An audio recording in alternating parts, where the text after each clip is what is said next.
Hemos visto en este módulo las características del desarrollo infantil y adolescente, los desafíos evolutivos que enfrentan y las circunstancias específicas en cada etapa. Más adelante nos centraremos en la definición de tipos de violencia que afectan el desarrollo en la infancia y en la adolescencia. Pero antes de ello es necesario puntualizar de manera general qué entendemos por afectación al desarrollo causada al vivir situaciones de violencia. En este sentido, haremos algunas aclaraciones sobre lo que se entiende por trauma durante la infancia y la adolescencia. Definimos trauma como la experiencia subjetiva de una persona quien siente que su integridad psicológica está en riesgo. Es importante destacar que lo traumático no se identifica en un evento observable, objetivo y externo a la persona, es decir, algo que diferentes personas podrían entender y vivenciar de la misma manera. Lo traumático es, por el contrario, una experiencia subjetiva, propia y diferente en cada sujeto. No todas las personas vivencian una experiencia externa de modo traumático porque no todas las personas perciben de igual manera un riesgo para su integridad. Cada persona de manera particular cuenta con una construcción de la imagen de sí mismo, del mundo y de las herramientas con las que cuenta para enfrentarlo. En base a estos tres elementos, cada persona percibe y vivencia su integridad, aquello que es, que tiene y que necesita para sobrevivir. Todo individuo enfrenta diariamente innumerables situaciones que desafían su percepción de seguridad e integridad. Sin embargo, estas situaciones no son registradas como traumáticas. Lo traumático se gesta, se desarrolla y habita en el sujeto frente a un evento específico que fue capaz de despojarlo de sus habituales y funcionales herramientas de defensa ante un evento que percibe como peligroso. En ese sentido, frente a un mismo hecho, habrá sujetos con experiencias subjetivas disímiles y, por lo tanto, mismos múltiples grupos sintomáticos. Por tanto, no existe un conjunto tipificado de síntomas que den cuenta de manera lineal que un niño o una niña ha vivido como traumático un evento.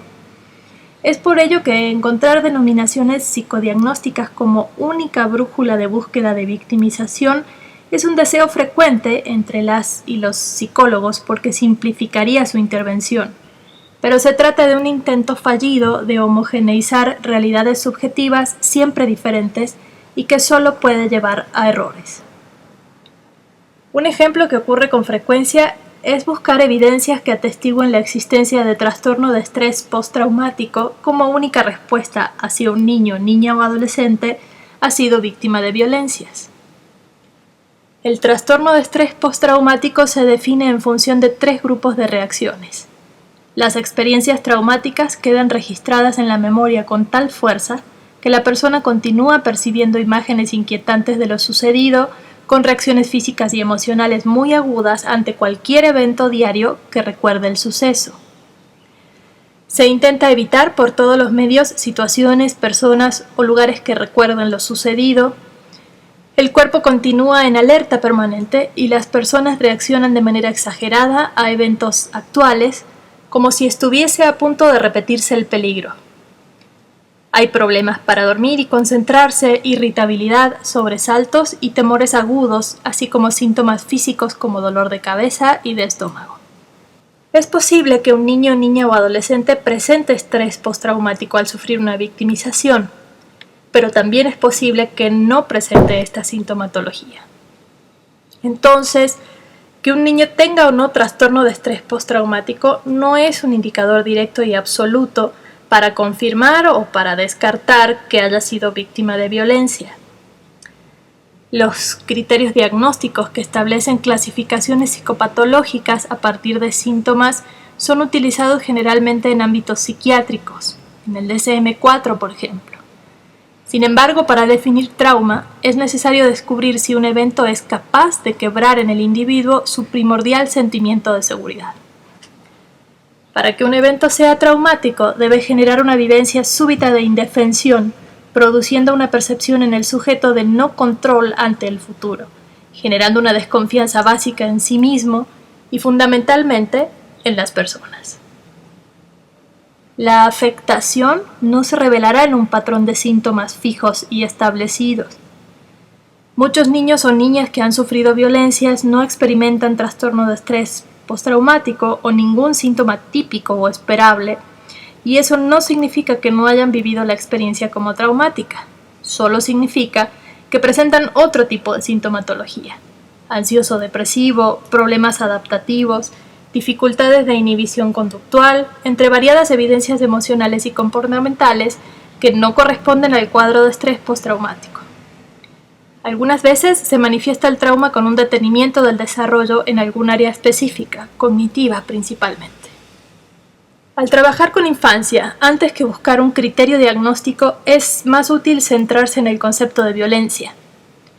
Considerar solamente criterios diagnósticos estrecha la mirada y, en cambio, comprender el fenómeno de la violencia ayuda a comprender mejor la vivencia del niño o de la niña.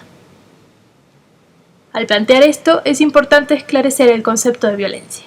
Violencia es todo ejercicio de poder que no considera al otro como sujeto, produciéndole un sentimiento de indefensión extremo y, por tanto, provocando una experiencia traumática. Durante la infancia y la adolescencia siempre existe diferencia de poder respecto de los adultos. Cualquier adulto tiene más fuerza, información, conocimientos que un niño o niña. De igual modo, cuando un niño o niña vive una situación de violencia, siempre existe un adulto que no puede ver sus necesidades y sus derechos.